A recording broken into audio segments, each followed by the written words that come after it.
আজ বাদলা দিনের সন্ধ্যায় ভূষণ্ডির শ্মশানে চিতার উপর মৃতদেহটা দাউ দাউ করে জ্বলছে। মৃতের প্রিয়জনেরা সেই জ্বলন্ত চিতার দিকে চেয়ে শোক কান্নায় আচ্ছন্ন হয়ে পড়েছে।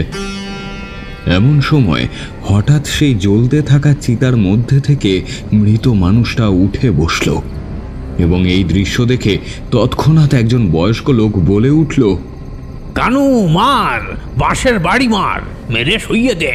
নষ্টা মেয়ে মানুষ, হ্যাঁ, শনিবার মরেছে তো তাই দোষ পেয়েছে রে। আচ্ছা কর্তা, মেরে একেবারে শুইয়ে দিচ্ছি কর্তা, কিন্তু তুমি তোমার নিজের বৌমার সম্পর্কে এমন কথা বলছো? বলবো না তো কি আর করব? মরণের আগ পর্যন্ত কতজনের সঙ্গেই যে জুটে ছিল সে কি আর আমি জানি না? কানু ডোম বলল, চুপ করো কর্তা, চুপ করো। মানুষ মরে যাওয়ার পরে এইসব কথা কইতে নেই, চুপ করো। এই বলে কানু ডোম মৃতদেহের উপর বেশ কয়েকবার কাঁচা বাঁশের বাড়ি মেরে তাকে আবার শুইয়ে দিল। চিতার আগুনগুলো নড়াচড়া পেয়ে আরো প্রখরভাবে জ্বলতে শুরু করেছে। তখন ভূষণ্ডির আকাশ জুড়ে ঘোর অন্ধকার। মহাশূন্যের দিকে তাকালেও দেখা যায় না একটা নক্ষত্র। বোধহয় মেঘের ঘোলাটে কালির পোঁছ ঢেকে ফেলেছে তারাদের মুখ। চারিদিকটা কেমন যেন নিস্তব্ধ। তবে ঋণ ঋণে ধ্বনি তুলে বয়ে চলা একটা ঠান্ডা জোড়ো বাতাস জ্বলতে থাকা চিতায় অবিরতভাবে অক্সিজেন জুগিয়ে চলেছে। ঝিঝির আবহমান চিৎকার ধ্বনি অতিক্রম করে নদীর পাড়ের জংলা ভূমি থেকে ভেসে আসা শেয়ালের ডাক শরীরের সমস্ত রোমকূপকে সজাগ করে তুলছে। এই আবহে কানু ডোমো খানিক ভয় পেয়ে গেল। এই শ্মশান নাকি ভুতুরে শ্মশান। দিন কি আর রাত কি, কোনো সময় এখানে কাউকেই দেখা যায় না। একমাত্র মৃতদেহের সাথে যারা আসে কেবলই তারাই আসে। এমনকি শ্মশানের মধ্যেই অবস্থিত চিতাটার ঠিক সামনেই শ্মশানকালী ও গঙ্গা দেবীর মন্দির। সেই মন্দিরেও কেউ ভোগ শেতল দিতে আসে না। যখন যেদিন চিতা জ্বলে সেদিনই মায়ের ভোগ হয়। মৃতদেহ দাহ করতে আসা লোকজন মায়ের পূজা দেন। তাই এই শ্মশানের আরাধ্য দুই দেবী কখনো একদিনে 10 বার পুজো পান, আবার কখনো 1 মাসে একবারও পুজো পান না। যেমন আজ প্রায় 1 মাস পরে এই শ্মশানে মৃতদেহ এসে জুটেছে। নদীর ওপারের গ্রাম থেকে নৌকো করে বেশ কিছু লোক এসেছে সেই মৃতদেহ দাহ করতে, কিন্তু তবুও আজ মায়ের পূজা হয়নি। বোধহয় শ্মশানের এই রীতি এরা কেউ জানে না, তাই তারা মায়ের পূজা না দিয়েই দেহ চিতায় তুলে দিয়েছে। তবে মায়ের পুজো হয়নি মানে এ মৃতদেহের দাহ কার্য সুষ্ঠুভাবে সম্পন্ন হবে বলে মনে হয় না। এতক্ষণে মৃতদেহ প্রায় আধ পোড়া হয়ে এসেছে। এমন সময় হঠাৎ আকাশ ফাটা চিৎকারে বজ্র বিদ্যুৎ সহ চারিদিকে ঝমঝম করে বৃষ্টি নেমে এলো। চিতার উপরে টিনের আধা ছাউনির অসংখ্য ছিদ্র দিয়ে গল গল করে জল পড়তে লাগলো চিতার ওপর। শঙ্কিত সুরে কানুডোম বলে উঠল, কর্তা, চিতা এবার বোধহয় নিভে যাবে গো। এই মুষলধারে বৃষ্টির ধারা ধারা জল সব এসে পড়ছে ওই চিতার উপরে। তবে কি বৌমার দাহ কার্য সম্পূর্ণ হবে না? কানু, তুই এদিকে আয়। এই রাত বিরেতে বৃষ্টিতে ভিজিস নে, এসে এই মন্দির চাতালে বস। ওদিকে যা পারে হয় হোক গে। তা বললে কি আর হয় গো কর্তা? একটা মানুষের দাহ কার্য অসম্পূর্ণ রেখে এই কানুডোম কখনো আরাম করে বসে থাকতে পারবে না। তোমরা বসো, আমি আমার কাজটা করি গিয়ে। এসব কথা বলার পর কানুডোম চলে গেল নিজের কাজ করতে। এদিকে মন্দিরের চাতালে বসে সবাই কান্নায় বেদনায় বিহুবল হয়ে মৃতদেহ দাহ কার্য সম্পন্ন হবার অপেক্ষা করছে। এতক্ষণে আকাশে বৃষ্টির ঘনত্ব আরো বেড়েছে। চারিদিকে কেউ কোথাও নেই। একটু আগেই যে শেয়ালগুলো ডাকাডাকি করছিল তারাও তাড়াহুড়ো করে গর্তে ঢুকে পড়েছে। এমন সময় হঠাৎ কানুডোমের নজরে পড়ল একজন পাগলি গোছের মহিলা এই ভয়ানক বৃষ্টির রাতে ভিজে কাকের মতো নদীর দিক থেকে এসে শ্মশানের পাঁচিল টপকে একটু আগের বৃষ্টিতে নিভে যাওয়া চিতাটার সামনে এসে দাঁড়িয়েছে। মহিলাটির পরনে কি আছে সেটা ভালো করে বোঝা যায় না, তবে একটা কালো চাদরে তার সারা শরীর ঢাকা।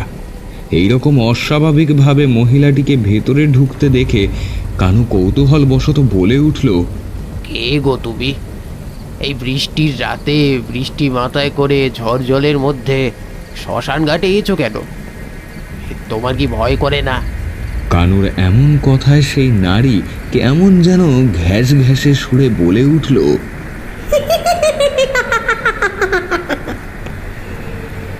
কেন ভয় কিসের? চিতা জ্বললেই তো আমি এখানে চলে আসি, কারণ মরা পোড়া গন্ধ আমার খুব ভালো লাগে।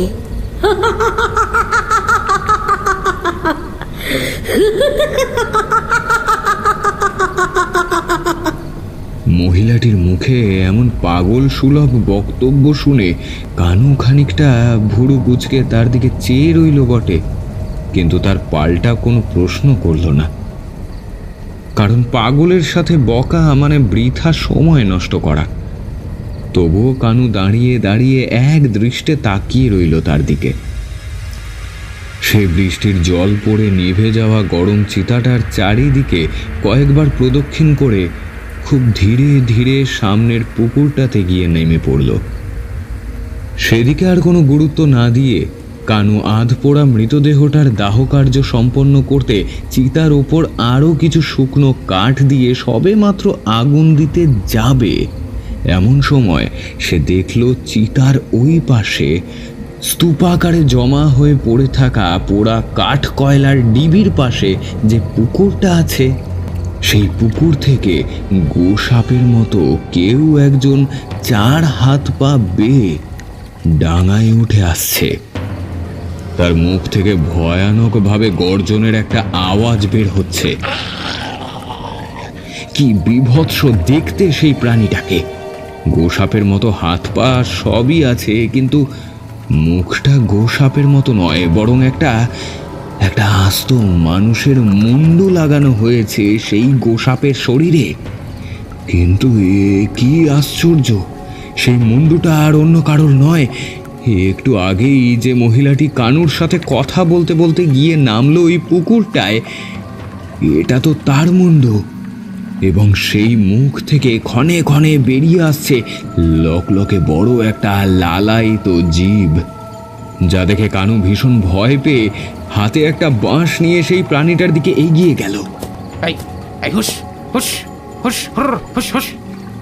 না, সেই কিম্ভূত কিমাকার প্রাণীটা কানুকে দেখে ভয় পাচ্ছে না, বরং পিছনের 2 পায়ে ভর দিয়ে দাঁড়িয়ে উঠে সামনের 2 পা দিয়ে চিতা থেকে টেনে নামিয়ে নিচ্ছে হাত পোড়া মৃতদেহটা। এমন দৃশ্য দেখে ভয়ে কানু চিৎকার করতে শুরু করেছে। ও কর্তা, কর্তা, এদিকে এসো, এসো একবার দেখে যাবে কর্তা। ও কর্তা বাবু, এদিকে আসেন না একবার। ডাকতে ডাকতে অতিরিক্ত ভয় দিক বেদিক জ্ঞান শূন্য হয়ে কাদায় লুটিয়ে পড়ে সে। এতক্ষণে কানুর চিৎকার শুনে এই দিকটায় দৌড়ে এসে সঙ্গে সঙ্গে বয়স্ক লোকটা দেখে কানু জ্ঞান হারিয়ে কাদায় পড়ে আছে, আর চোখের সামনে থেকে সেই আধ পোড়া মৃতদেহটা কামড়ে ধরে ধীরে ধীরে পুকুরে নেমে যাচ্ছে গোসাপের মতো একটা প্রাণী। অথচ গোসাপ নয়, প্রাণীটাকে দেখলে মানুষ বলেই মনে হয়। এমনটা দেখার পর বয়স্ক লোকটা ভূত রে বাবা, ভূত ভূত ভূত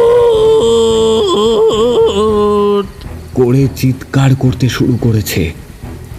তা শুনে যে কয়েকজন যাত্রীরা মন খারাপ করে মন্দির চাতালে বসেছিল তাদের মধ্যেও হুলুস্থুল বেঁধে গেল।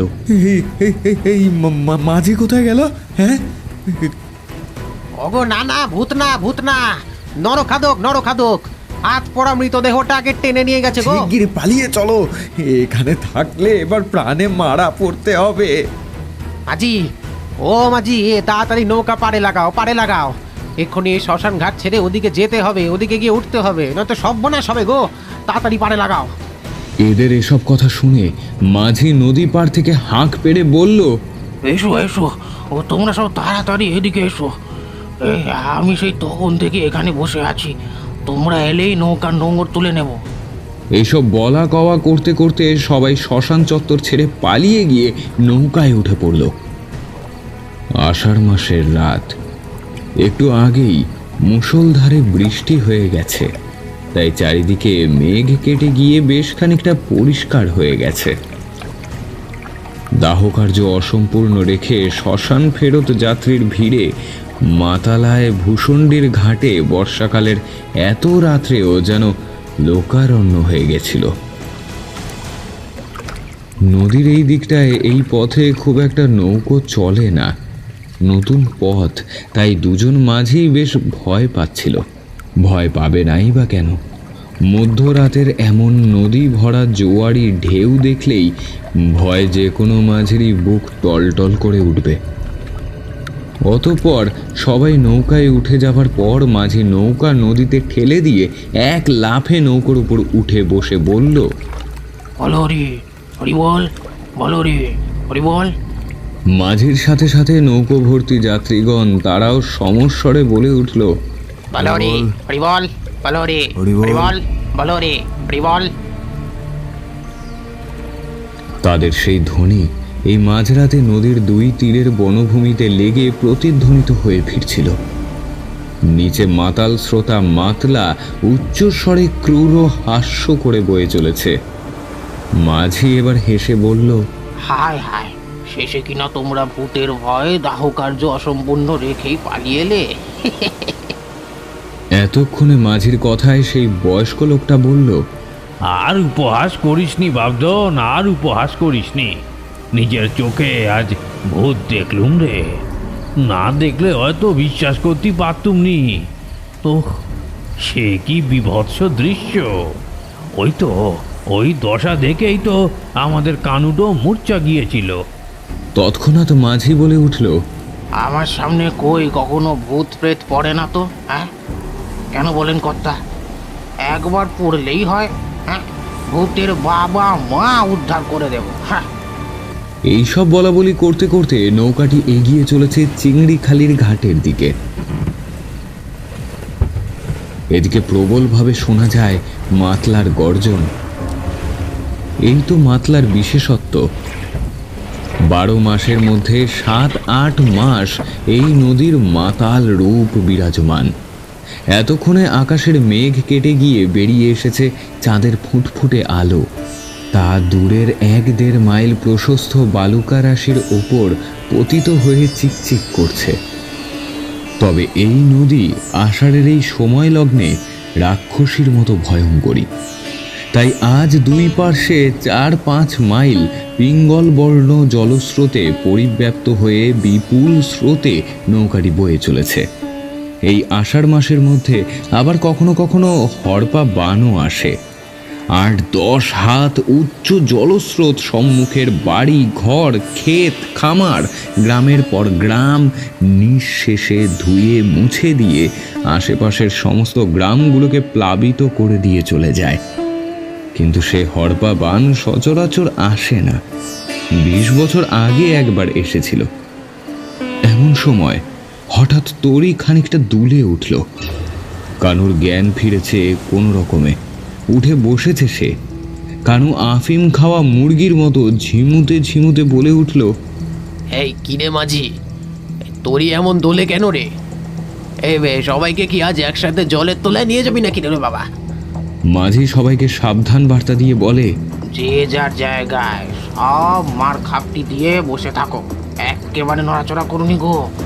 মাঝির কথা শুনে সবাই খুব গুরুতর হয়ে উঠল। সবার কপালেই স্পষ্ট হলো একটা চিন্তার রেখা। নদীর জল ফুলে উঠছে, শোঁ শোঁ করে বাতাস বয়ে আসছে। মাঝি হঠাৎ চিৎকার করে বলে উঠল, হরি বল, হরি বল, হরি বল, হরি বল।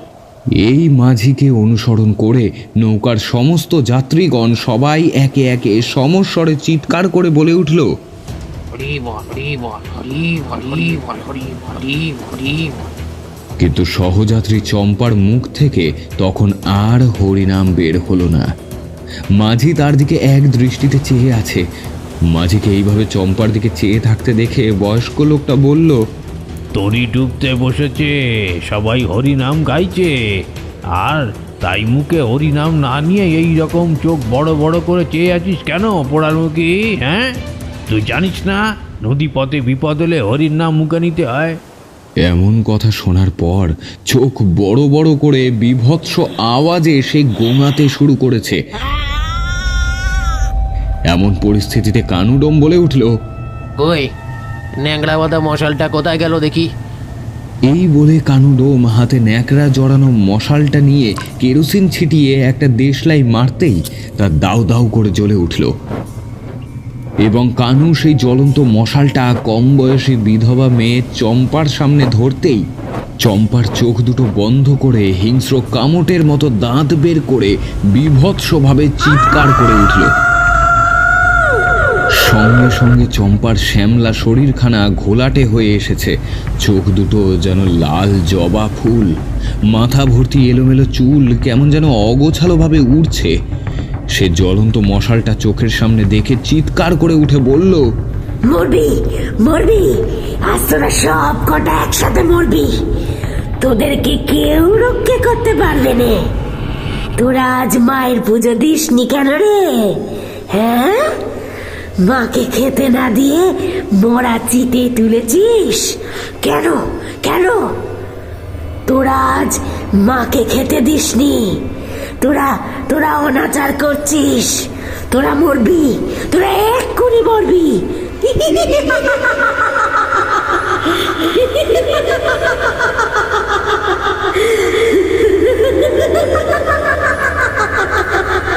এমন দৃশ্য দেখে বয়স্ক লোকটা বলে উঠল, ওরে নৌকো, কালীচরণ তান্ত্রিকের বাড়ির কাছে ওই ঘাটে লাগা, আমাদের চম্পাকে যে ভূতে ধরেছে।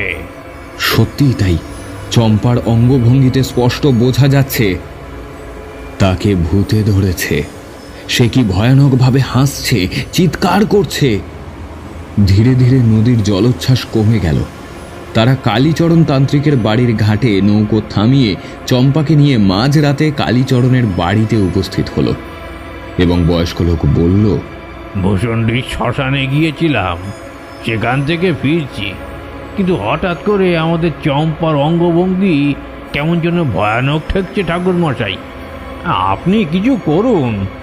কালীচরণ চম্পাকে বেশ কিছুক্ষণ বিচক্ষণ করে দেখে তাকে বলল, কে তুই? চম্পাকে ধরেছিস কেন? ভালোই ভালোই বল, নয়তো অনেক কষ্ট দেব। বিকট একটা চিৎকার করে চম্পা বলে ওঠে, না, বলবো না, বলবো না আমি কে। কি করবি তুই? হ্যাঁ, কি করবি? কালীচরণ হাতে এক মুঠো কালো সর্ষে নিয়ে গুজ্জ মন্ত্র উচ্চারণ করে ছুঁড়ে দেয় চম্পার দিকে।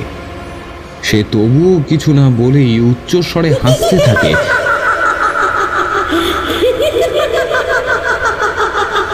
তারপর কালীচরণ ধনুচিতে ধোয়া করে সেই ধোয়ার উপরে ধুনোর মতো কিছু একটা দিয়ে মন্ত্র উচ্চারণ করতে থাকে। সঙ্গে সঙ্গে চিৎকার করে চম্পা বলে ওঠে, বাপরে, মরি মরি, এ কি গন্ধ রে! ধোয়া বন্ধ কর, বন্ধ কর। বলছি বলছি আমি কে, এক্ষুনি বলছি। আমি মালিনী। আজ সবাই আমাকেই দাহ করতে গিয়েছিল, কিন্তু ভালো করে দাহ না করে আমাকে আত্মপোড়া অবস্থায় ফেলে রেখে সবাই চলে এসেছে। তাই আমি যাকে পেরেছি তাকেই ধরেছি। এছাড়াও আমার স্বামী আর শ্বশুর মিলে আমাকে বালি চাপা দিয়ে দম আটকে খুন করেছে, আর সকলের কাছে রটিয়েছে আমি নাকি নষ্টা মেয়ে ছেলে। কালীচরণ বলল, কিন্তু তুই চম্পাকে কেন ধরেছিস? ওকে ধরবো না তো কাকে ধরবো? হ্যাঁ, ধরবো কাকে? ও যে পাড়ার কচি বিধবা, ওর সাথে জুটে তো আমার স্বামী আমাকে খুন করার মতো এমন কুবুদ্ধি তার হয়েছে। এই চম্পাই তো পরামর্শ দিয়ে আমাকে খুন করিয়েছে। আমি ছাড়বো না চম্পাকে। এসব কথা শুনে উপস্থিত সকলে অবাক হয়ে সবাই সবার চোখের দিকে তাকালো। রাত্রি তখন প্রায় ভোর হয়ে এসেছে। কালীচরণ বলল, কিন্তু ওরা যখন আমার কাছে সাহায্যের জন্য এসেছে তখন তো তোকে এ শরীর ছাড়তেই হবে। না না, আমি ওকে ছাড়বো না।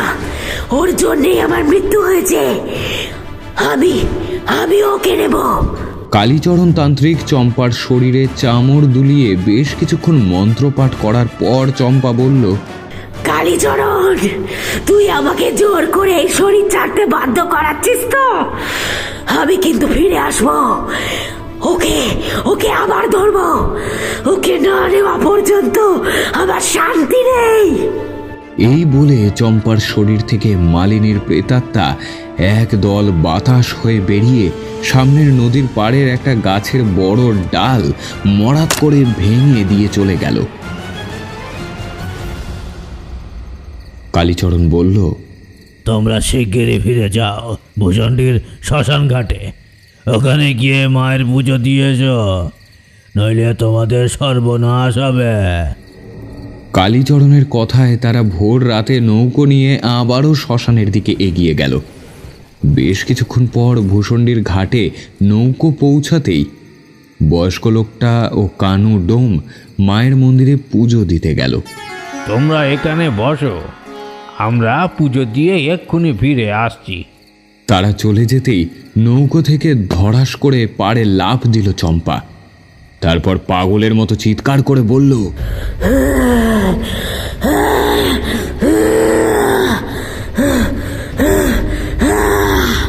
আমাকে ধরতে পারে না। এবার আমি চম্পাকে মেরে ফেলবই। ওকে কেউ বাঁচাতে পারবে না। মাঝি চিৎকার করে বলল, এই মেয়ে যাস নে, ফিরে আয় মা, ফিরে আয় নৌকার উপরে ফিরে আয়। কিন্তু চম্পা আর কারোর কথা না শুনেই এই ভোর রাতে নদীর পাড়ের ঘন অন্ধকার জঙ্গলের দিকে দৌড়ে গিয়ে জঙ্গলে ঢুকে পড়ল।